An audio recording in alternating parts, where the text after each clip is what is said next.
Hey guys, welcome to our video. Today we're going to be giving you 8 top tips in how to deal with the toxic people in your life. My name's Libby. My name's Julian and this is the Lifecraft Co channel. All of our videos are here to help you live your life on purpose. Ba-boom!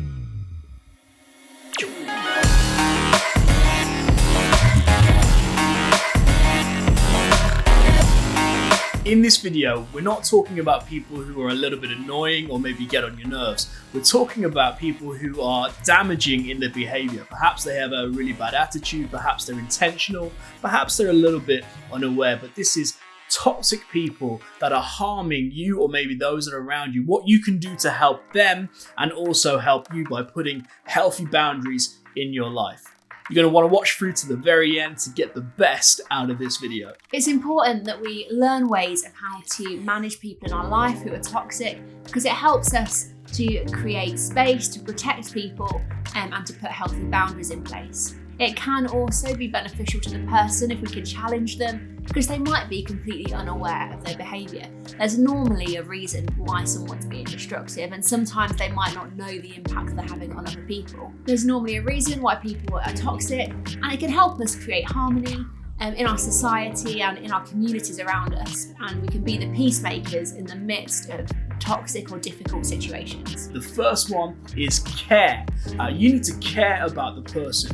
So often we can see what's going wrong in someone else's life. We're quick to point it out. We can see the speck or the little issue in their lives, but not the big issue in our own lives. And actually, we need to care about the person first. If you're saying something and you don't care for this person, you don't even love them, they're not a friend, they're not someone you want to support or see thrive and succeed, you don't really have a right to say it. You're just going to be critical, or you're just going to come across as critical, you're going to come across as cynical. Actually, you need to care about the person from the bottom of your heart in order to want the best and see the best and see this person change. Second tip is calculate.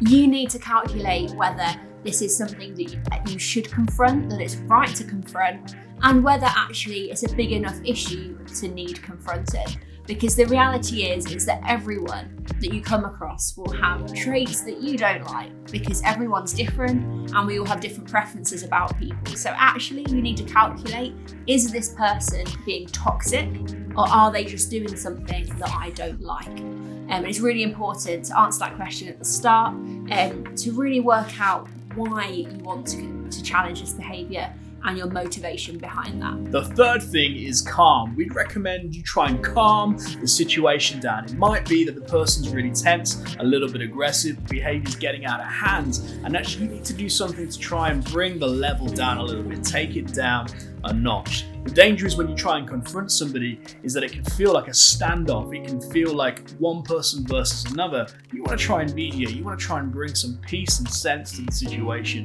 The best thing you can do is work out what are the triggers for this person. What are the points that push them? Why are they angry? Why are they upset? Why are they bitter or mad with somebody? Maybe even write a list down and think through what are some of the emotional tactics you can come up with to help approach this person in the most calm manner possible. Fifth point is change. You need to change the pattern. You need to change the behavior. You need to change the cycle. You will know this, that actually if you've been in the same argument or the same tension with this person over and over again, it's because often the same things are happening. And if the same things happen, you get the same results. Nothing ever changes. And so you've got to do something to go off the script, to break out of that cycle so that you don't find yourself in the same situation again. That if somebody's got a trigger point and you know that it's going to start with insecurities, or the person's going to fire off accusations at you and you're going to retaliate, and so that person is then going to use that as ammunition against you, and then the whole thing blows up. I don't know, maybe a couple of weeks go by and it all blows over and everything's calm again. I don't know, a year later that same cycle starts again. You know what's coming, you know what's going to happen, so you need to change the pattern. You need to respond differently or encourage someone to respond differently. Otherwise, you're going to find yourself in the same reoccurring conflict again and again. Once you have confronted them and change has happened, I would really encourage you to keep checking in with that person I know for me, there have been times in my life when my behaviour's been challenged, and sometimes it can hurt a bit when behaviours are challenged. But the worst thing is when someone challenges my behaviour and then never speaks to me again. Because actually you want people to check in and to show that they genuinely care about you. So show that person that you genuinely care, check in with them regularly, drop them a message, make sure they're okay, maybe give them a ring. As their friend, you're likely to be the person best placed to see when they're next going to head into a destructive cycle, and you can help them prevent that. Hopefully they've responded well and they trust you, and you'll be able to help them as your friendship develops.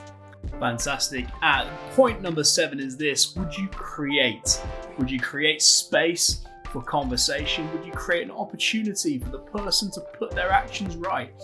Would you create time to actually confront the person with kindness? You might want to do that right at the beginning. So often we can have an issue with somebody, or we can see an issue with somebody, and we never even create space to even have the conversation. But sometimes we harbor resentment, or we allow stuff to build up and eventually blow up. Whereas if we created a good relationship and a good chance to speak it out early on, we might have dealt with it sooner. But even if you've gone through that conflict and it's not gone well, you've been caring, you've confronted, you've had calculation, what other C's did we have in there? You've done all of these things and you get to the very end and it's still not going well. Would you just create space where that person might have the opportunity to get it right, where they might turn around? Because the danger is this: you go on for a year, 2 year, 3 year with the same patterns of behavior, you've tried everything, and you just think this person's never going to change. Well, I would encourage you just to create opportunities where that person might just have another chance. Now, you might have to be sensible, you might have to put boundaries in place so that their behavior can't be as destructive to you again, which we'll talk about next. But actually, you always want to give people the opportunity, you always want to create space for that change to happen. So there you have it. There's our top 8 tips for dealing with destructive behavior. If you want to dive a little bit deeper, there's a link in a bio to a book called Caring to Confront. And this is all about digging deeper on that subject of how you care for somebody, but also challenging their behavior. It's a fantastic read. If you get a chance, take a look at that. So we would love to hear from you about times that you've had to challenge a toxic person in your life. Have you ever done that? How did you do that? What top tips do you have for the people that are watching this video? You may have some other tips that we haven't covered yet. If that's you, please pop them in the comments below. Perhaps you recognise this pattern of behaviour in someone you know, or even yourself. What steps can you take to confront that behaviour this week or over the coming months? Why don't you pop a comment below and let us know what you plan to do. Thanks for watching, guys. It's been great being with you. Don't forget to like, subscribe, and turn on those notifications. We'll see you next time. Bye. Bye-bye. So here... We had a dinosaur.